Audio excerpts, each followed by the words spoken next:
So I guess we're live. What's going on, everyone? Central for all your draft needs. They have a 3-down linebacker. The 49ers were thinking. All your latest football content, eastwestfootballnetwork.com is going to be the place to go. Let's talk some football with you real quick.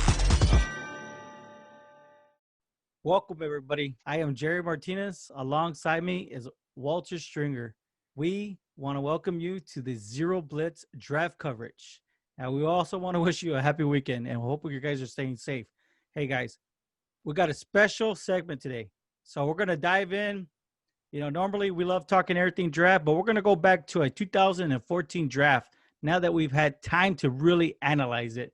Because typically they say you can't really, Walter, if you could just chime in on this, they say you cannot judge a draft usually minimal of 2 to 3 years, right? This draft, it's already simmered for about six years, so right?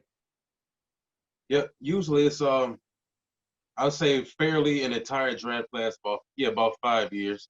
So this one has had 6. 6. And in this draft class, the number one pick was Jadeveon Clowney. Let me ask you right now, was Jadeveon Clowney, would you consider him a bust in this draft class? Absolutely not. Oh man, Absolutely. come on. No, I mean, listen, Jadeveon Clowney is a very good player. He's nowhere near a bust. Courtney Brown could have been a bust. Well, Courtney Brown was a bust. Let's be honest. So it's not Clowney's fault that the 2 guys that went behind him turned out to be pretty much Hall of Famers. I mean, honestly, if you look at, Khalil Mack. Mack went 5th overall. Aaron Donald, the beast from the Rams, he went 13th overall. And if you look at it for what it is, both of those guys, first of all, Donald alone. Donald has, 3 Defensive Player of the Years under his belt already, and he isn't even 30 yet? Yep. Or is Aaron Donald isn't 30 yet? No, Aaron Donald's 29. He's 29. Exactly.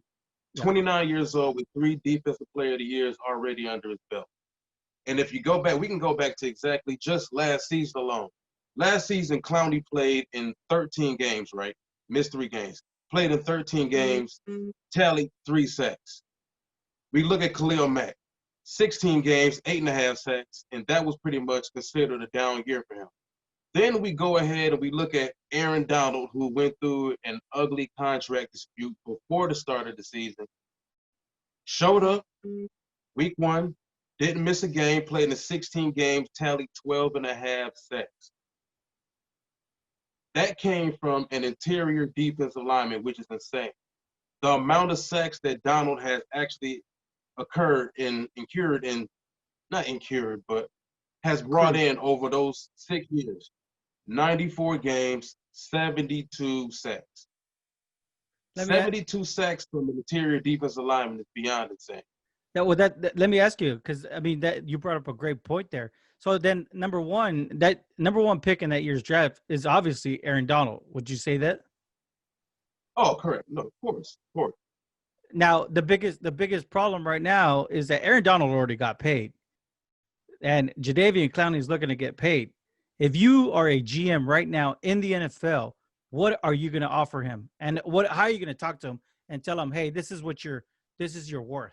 And tell me, why is he worth that? Well, if I was sitting Clowney down as an NFL owner, president, GM, I would sit him down and I would tell him, listen, we all understand that the salary cap is going to go down next season due to the pandemic, with owners and teams not being able to have fans in the stadium, which pretty much killed revenue. I would read off his career stats to him. I understand Clowney believes what he believes, but at the end of the day, I don't see anyone giving him 15 to 16 mil. I see someone perhaps giving him maybe 11, maybe 12. I think it's fair for someone with his stats, and considering the fact that he's really not going to give you 16 games. He's never going to give you 16 games. And I think a lot of that has to do with his body type. But I do believe the best thing for Jadeveon is to find him the right fit, maybe New England. The Patriots could be a solid team to go for him. They can pay him. I'm not sure if Robert Kraft would drop 16 mil on him, but I do believe that front seven in New England needs him because they haven't had anyone since they refused to pay Chandler Jones. So I think if it's up to him, he can hold out a little bit, but there's a very good chance that by the time the season starts, he may still be unemployed. Yeah, I think that he's in the driver's seat, and we've seen the numerous teams that all looking to sign him on a 1-year deal. I think that if he's smart, Yeah. he would pick a team like the New England Patriots. And I'm gonna have to go, stay hometown and say the Dallas Cowboys. Dallas Cowboys have one of the best defensive line coaches, Tom Sula, right? And he helped out Aldon Smith. I mean, look at Aldon Smith. He has the record for the most sacks in his first 3 years in the NFL. So when you look at that, that's kind of something that you want to think about as far as long term, right? You do 1 year, and let's say you can get your sack numbers up. Now you can come back with a rebuttal and say, hey, I not only do I get you the hurries, but now I can get you the sacks. Give me a 3 to 4 year contract at this rate, right? So I think that's something that he should very much consider. Now let me ask you this: would you say that it was the hype that made him the number one pick? Definitely. I mean, if we want to be completely frank about it, it was the hit against Michigan that got him the number one overall pick. So And the fact that Khalil Mack went to Buffalo. So let me So- okay, well now that we cleared that up, let me ask you one thing.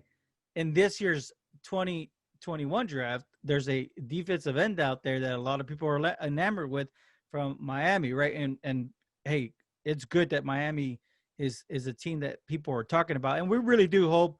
We're seeing the news as it's coming in today that the college might be in jeopardy, right? The actual fall football might be in jeopardy, but everybody, it's good to talk about the Miami Hurricanes. They were a fun team, and when I was growing up, it was a fun team to watch. But it's good to see that they're actually getting the attention and respect. But they have a very, very promising defensive end in Gregory Russell, right? So he's been getting a lot of hype. Yeah. Now, let me ask you this. Do you see him going top 10, maybe even top 5 based off his hype? Yes and no. I think it's possible. It's very possible that someone can fall in love with a guy who's 6'7", close to 300 pounds, and moves the way he moves and has Chris Bosh arms. But aside from that, I think it's going to be rough for some of these prospects because if there's no college football, that means scouts have had almost 2 full years to watch film of every single snap that you took. Now think about the guys who redshirted and this was going to be that 3rd season. Some of those guys didn't play that freshman year, so that means scouts have to sit back and pick apart only 2 years of film. Yeah. Even for us, think about how much of a headache it's going to be just watching these same games over and over and over. And sometimes you can watch film and you can watch yourself and not liking somebody. That is something that right there, you just hit it right. I mean, that's the nail in the coffin. Yeah, so I think for him, Russo needs to play. He does. I'm hoping I'm pronouncing his name right. I don't want to keep mispronouncing the brother's name. Let me ask you. Do you feel they had the same body, the body type? Because I know that the one knock with Jadeveon Clowney was he has skinny feet, right? Do you think that they had that? He has a skinny lower body? Do you feel the same about Gregory? Sort of. They both have that basketball body.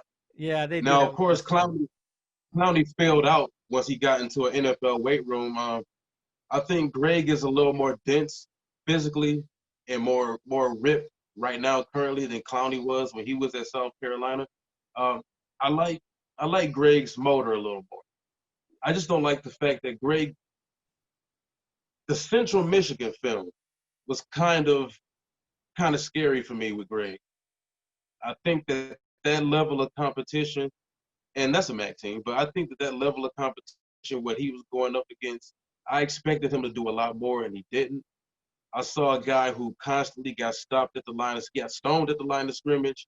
And if he couldn't just out-limp you or out-agility you, there was nothing else coming from him, and the play was dead. I like that. I like that with that, when we were doing our preview. I like that the way you broke it down. So if you could just before we end this, break down his stats, like the way you were saying.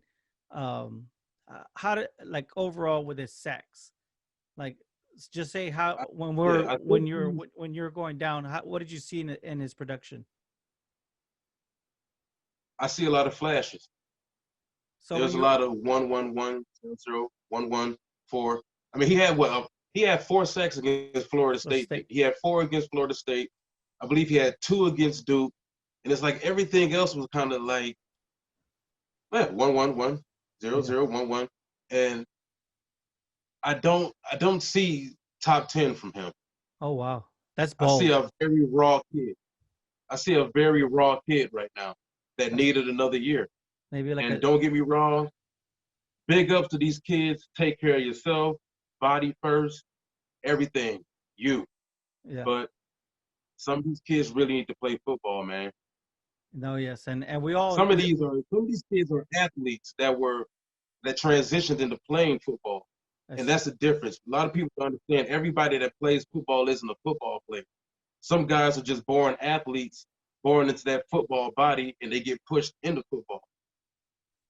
So overall, what I learned today was be very careful, right? Be very careful, especially when you're holding that number 1 pick. Don't force yourself into drafting a player based off his hype in college. Gregory Russell reminds me of Jason Pierre-Paul. I'm sorry. But overall, the best thing for Jadeveon Clowney is to take a 1-year deal with a contending team with a great defensive-minded coach, such as the Patriots, and or a defensive line coach that is great, right? So there's also one there with the Oakland Raiders. So definitely don't draft for hype, and make sure that you don't evaluate yourself and not liking a player. But that's gonna do it for this week's Zero Blitz draft coverage.